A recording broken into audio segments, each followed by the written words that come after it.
Assalamualaikum warahmatullahi wabarakatuh. Perkenalkan, nama saya Khairani. Saya dari kelas 2B Tadris IPS dengan NIM 12011425869 dengan mata kuliah Pendidikan IPS, dosen pengampu Bapak Nurdiansah MPD. Baiklah, di sini saya akan menjawab pertanyaan-pertanyaan yang diberikan oleh Bapak Nurdiansah MPD. Yaitu pertanyaan pertama, jelaskan kontribusi atau sumbangan mata kuliah pendidikan IPS dalam mengembangkan keilmuan dan kepribadian mahasiswa program studi Tadris IPS Universitas Islam Negeri Sultan Syarif Kasim Riau. Dengan jawabannya, yaitu ilmu pengetahuan sosial atau IPS adalah program pendidikan yang memiliki bahan pendidikan dari berbagai disiplin, ilmu sosial dan humanity atau ilmu pendidikan dan sejarah, yang diorganisasi dan disajikan secara ilmiah dan psikologis untuk tujuan pendidikan yang berlandaskan Pancasila dan kebudayaan Indonesia. IPS juga dapat dikatakan sebagai suatu fungsi atau perpaduan dari sejumlah mata pelajaran sosial, sehingga dalam mata pelajaran IPS tersebut menggunakan bagian-bagian tertentu dari ilmu-ilmu sosial. Pada prinsipnya, pendidikan IPS di sekolah dasar tidak mengajarkan ilmu-ilmu sosial sebagai disiplin ilmu, melainkan konsep-konsep esensi ilmu-ilmu sosial untuk membentuk siswa menjadi warga negara yang baik. Karena itu, sebagai upaya dalam pembentukan karakter, maka perlu adanya kesesuaian dengan budaya bangsa ini. Soal yang kedua, coba saudara analisis isu-isu sosial kontemporer yang berkaitan dengan ilmu pengetahuan sosial yang dapat diangkat dalam proses pembelajaran IPS. Sebagai praktis pendidikan IPS, bagaimana sikap Anda melihat fenomena dan problematika sosial tersebut? Jawabannya, menurut saya adalah, menurut pendapat saya, isu-isu kontemporer, isu yang berkembang sekarang berkaitan dengan pendidikan dan bidang kehidupan manusia yang lain seperti sosial, ekonomi, budaya, politik, dan sebagainya. Contoh, materi untuk mengembangkan pembelajaran serta memahami isu-isu sosial kontemporer di lingkungan setempat siswa berada. Kutipan tersebut bisa dipilih dan dikembangkan oleh guru sejarah di SMP dan SMA, terutama ketika sedang mengembangkan proses pembelajaran IPS berbasis kompetensi dengan menggunakan isu-isu sosial kontemporer yang terdiri secara lokal maupun nasional.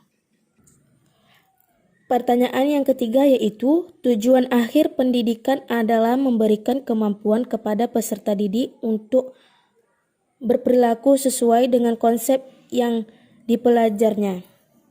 Karena itu harus diimplementasikan melalui dua strategi, yaitu pendidikan sebagai transfer of knowledge dan pendidikan sebagai transformation of fluids. Deskripsikan kedua strategi tersebut dan berikan contoh implementasinya. Nah, jawabannya, transfer knowledge dan transfer of fluid. Transfer knowledge adalah mentransfer ilmu pengetahuan dan pemahaman. Sedangkan transfer of fluid adalah mentransfer nilai-nilai moral dan kebaikan. Setiap pengajar seharusnya mempunyai dua tujuan ini di dalam pembelajaran, sehingga diklat tidak saja dicetak orang-orang yang pandai, tetapi juga serta orang-orang bermoral. Pertanyaan keempat, mengapa ilmu-ilmu sosial cenderung dikelompokkan sebagai soft sciences jika dibandingkan dengan ilmu alam? Berikan penjelasan Anda dengan memberikan satu contoh konkret dan upaya mengeliminasi dampak buruk dari pengelompokan tersebut terhadap kajian IPS. Jawabannya adalah ilmu pengetahuan sosial kadangkala disebut soft sciences, terutama karena fokus kajiannya yakni kehidupan sosial manusia adalah cair, tidak mudah untuk diamati dan sulit untuk diukur secara tepat dengan instrumen laboratorium.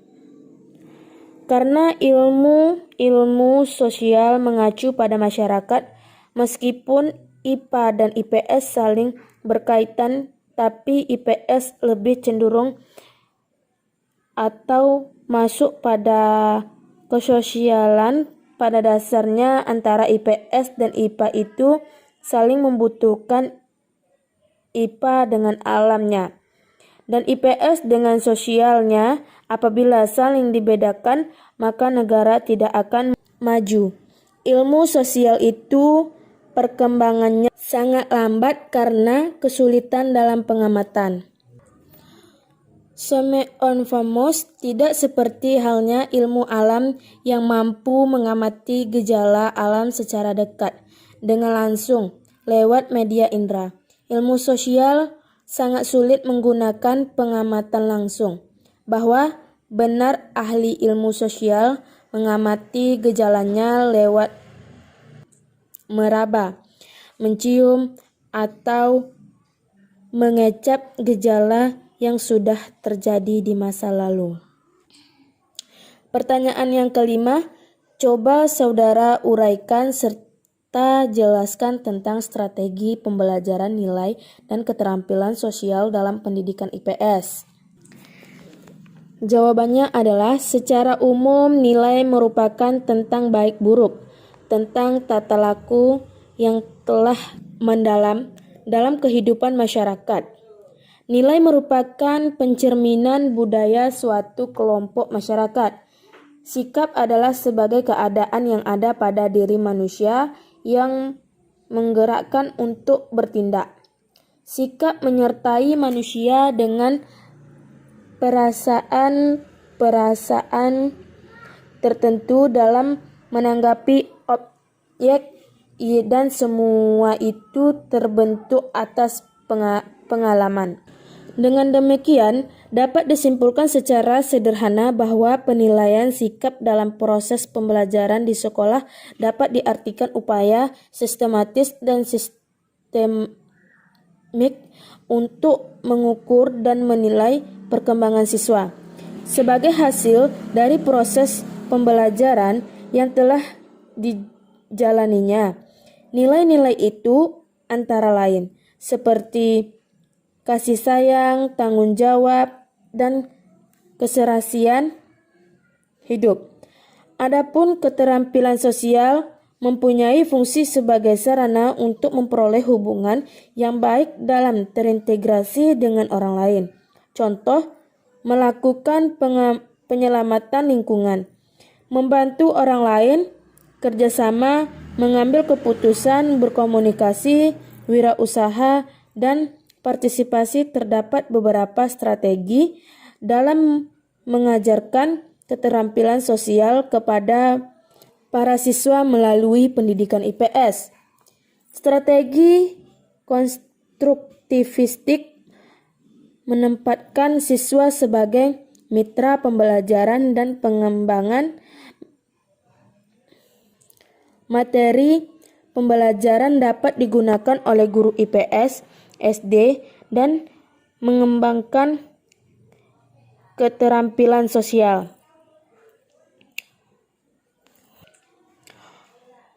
Cooperative learning atau pembelajaran kooperatif. Melalui pendekatan ini, guru IPS SD dapat Melatih siswa melalui praktek yang nyata mengenai kemampuan. Sikap dan perilaku kerjasama. Sikap, perilaku, dan kemampuan kerjasama di antara kelompok siswa yang menjemuk atau etnis, agama, gender, budaya, dan lain-lain. Memiliki makna yang penting dalam menghadapi era globalisasi yang ditandai dengan saling ketergantungan antar bangsa, negara, dan masyarakat. Sedangkan inquiry yang merupakan salah satu strategi pembelajaran dapat dipilih oleh guru IPS dalam mengembangkan keterampilan-keterampilan sosial atau intelektual. Strategi ini menekankan peserta didik menggunakan keterampilan intelektual dalam memperoleh pengalaman baru atau informasi baru melalui investigasi yang sifatnya mandiri atau independen. Pertanyaan yang terakhir, jelaskan serta uraikan latar belakang lahir dan berkembangnya IPS di Indonesia dan dibandingkan dengan pendidikan IPS di luar negeri. Jawabannya adalah sejarah perkembangan IPS di Indonesia ini diawali dengan perkembangan IPS di negara Amerika Serikat. Perkembangan konsep dasar IPS di Indonesia ini sangat sulit karena ada beberapa alasan.